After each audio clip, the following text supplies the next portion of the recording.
and then I'm going to let y'all go, okay? All right, so gravitational potential energy, something we've already been discussing and talking about, okay? Gravitational potential energy. And again, we express it as U. Why, I'm not really sure we use a U. Some books use PE, potential energy. Some say GPE for gravitational potential, and then CPE, chemical potential. Okay, big whoop. Potential energy is what? Stored energy. That's the biggest thing. It has, now remember, it's stored. That means it has the potential to do work. Whereas kinetic energy is the energy of what? Motion. In other words, something's already happening. Potential energy, nothing's happening yet. You got to listen to the words, potential, okay? And of course we express it mgy. Now, well, is it positive, is it negative? Well, we talked about the work done by gravity, and it's going to get a little squirrely, so you got to listen close. The work done by gravity, if we are going up with an object, then mgy is what? Negative, right? Because it's going which way? It's going against gravity, because the force of gravity is always down. Okay? But if it's going down, then the work done by gravity is going to be positive. Okay? Now remember, I said, I hope you remember, a week or so ago, when we were talking about the comparison of work to potential energy. Okay? Now, how do we express it when we look? Because remember, we said work was equal to K, didn't we? Straight out of the gate. Well, how do we compare then? Because look now, work and kinetic energy, kinetic energy and potential energy are not the same forms of energy. You found that out in lab the other day. When your kinetic was high, your potential was what? Very low or zero, and vice versa. So you can't say they're the same forms of energy, because they're not. Because if they were, then they'd have been the same on the graph, and they weren't. Okay. So how in the world then do we express work in terms of, now we can put delta K there and we're okay, because kinetic energy is always, now listen closely, not saying we can't get a negative delta K, but kinetic energy, remember we always said was either going to be what? Zero or what? Positive, right? Okay. Change in kinetic energy can be negative. Okay, so, but how do we express then when we compare work to changing potential? Work is equal to negative delta U. And we could actually say negative U.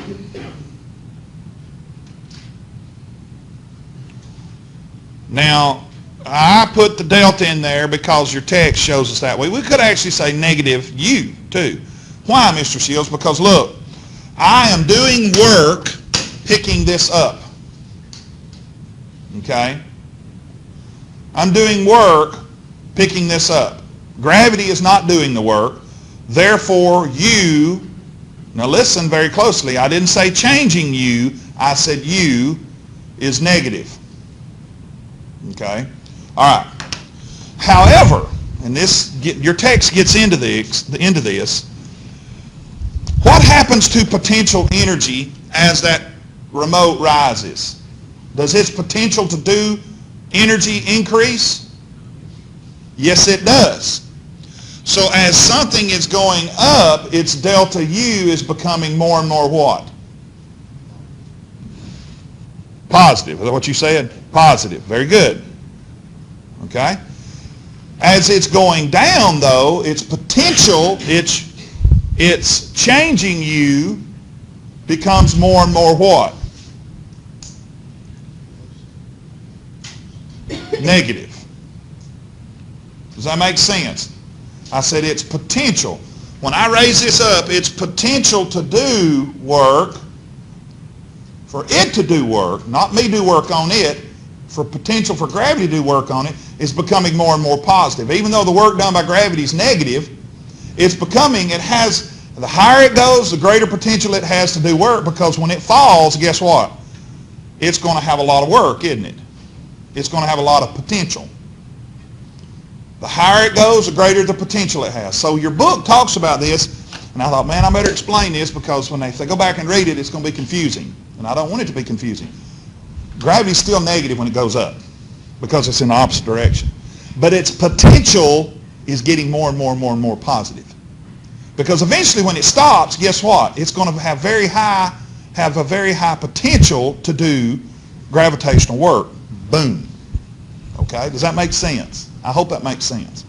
Okay. And no, we're not going to try to, get real tricky with you, but it does matter, y'all. These signs do matter. Because that matters. Okay? It really does. Okay? All right. Now, these next couple of slides explain what we've already explained. We just talked about it. All right? Gravitational potential is related to work done by gravity. So notice as it's doing positive work as it's going down. Okay? It's doing positive work. Okay? From here to here. That's why it's positive. But what about when it's going up? Okay? Well, then the work done by gravity is negative. Right? The work, as it's going up, the work done by gravity is negative because it's going in the opposite direction of gravity. Okay? All right? Something we've said over and over and over and over and over. We've said this a million times. All right, so now let's look at another equation. Now notice what we did here. Now this equation is one we've not seen yet. This is our conservation of mechanical, and you need to write it this way, conservation of mechanical energy equation. Now where the heck did they get this? Okay, it comes from this right here. Work is equal to K, right? Then what is K equal to? K, and let's put a delta there, okay?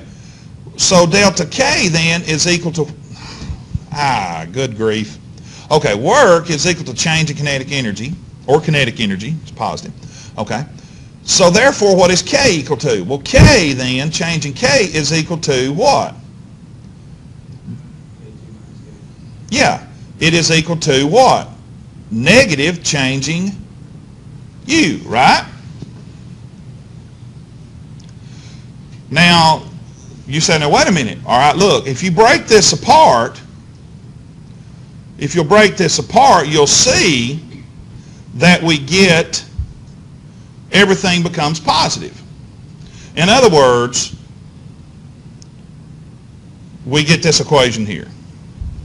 When you move everything, you move all your initials to one side and your finals to the other side, it all becomes positive. So we write, then this is K initial, U initial, K final, U final. Is that right? Yeah. Because that makes final. Let's see, is that right? All right, because that makes, negative delta U, and that is delta U is 1, and final is final. Yeah, but now how do we write delta U? Now this is where it gets real crazy. If you look on page, where's that at? Page 205,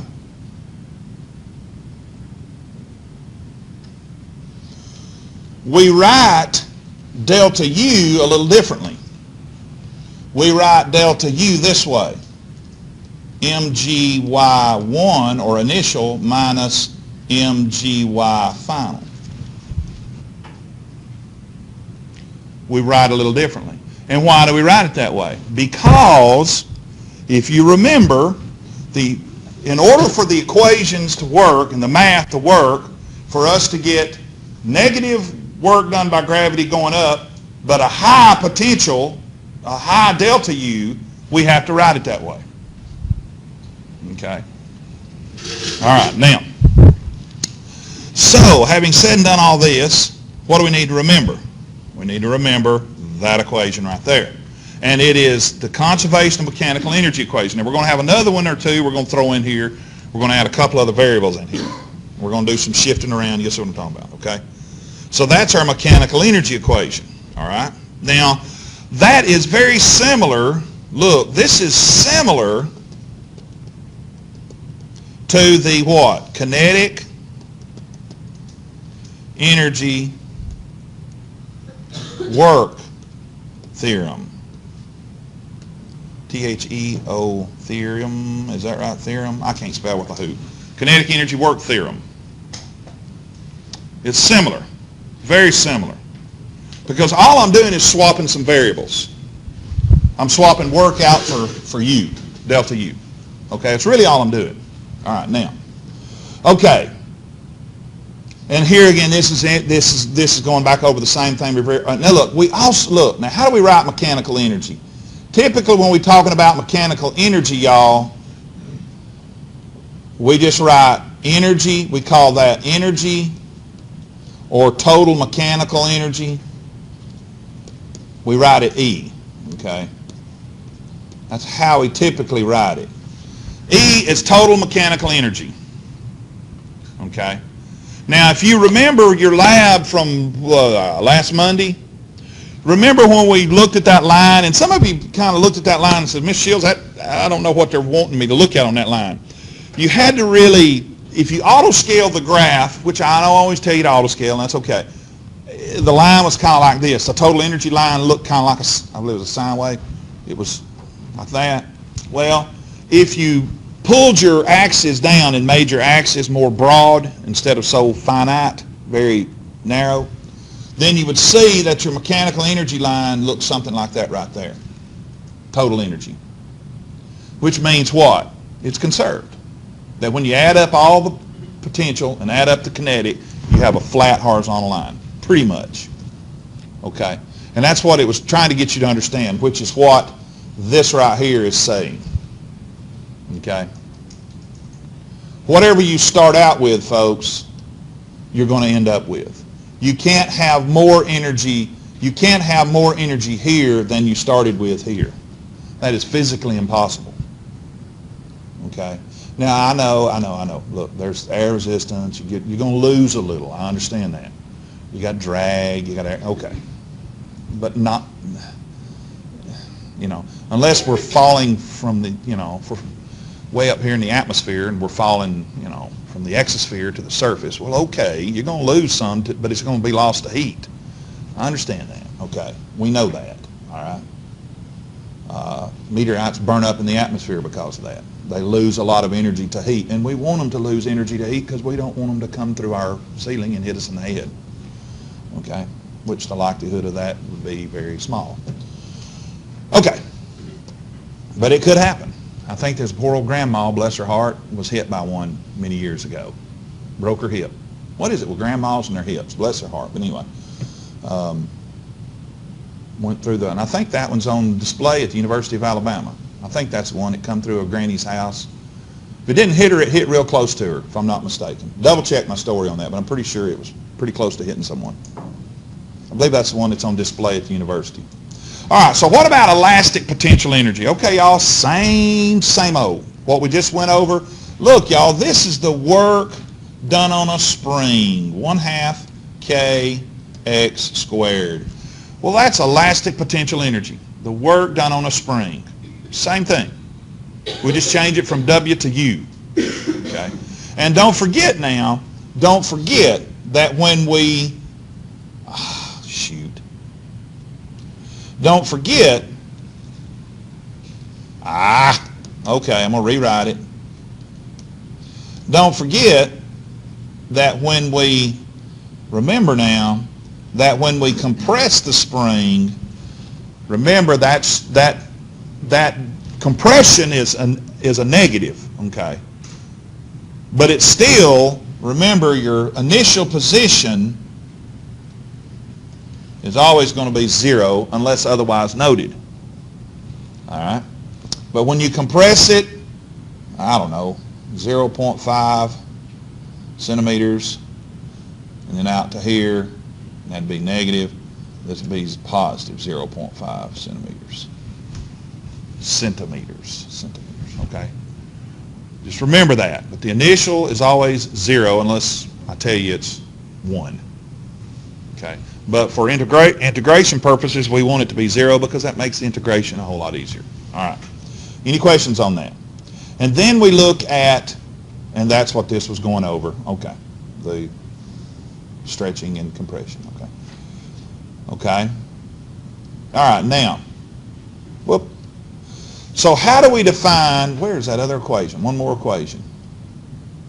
How do we define the law of conservation of energy? Okay? The law of conservation of energy. All right.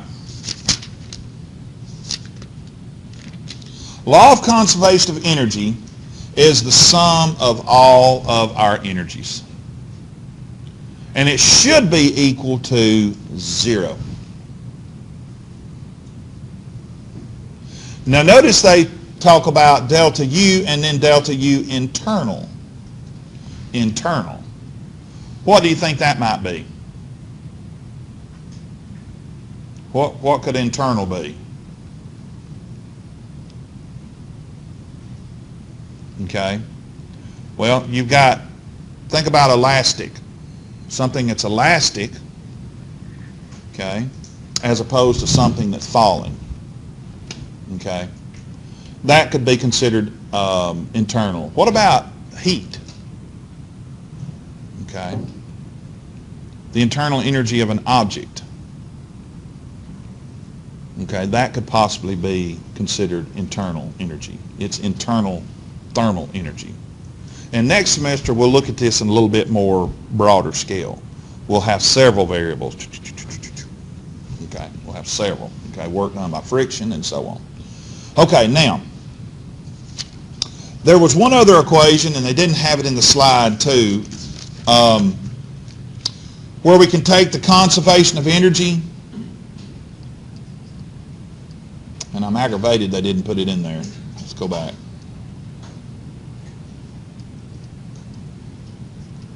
Whoop, conservation of energy. We can take this equation and we can add one more factor in here. We can say plus work other.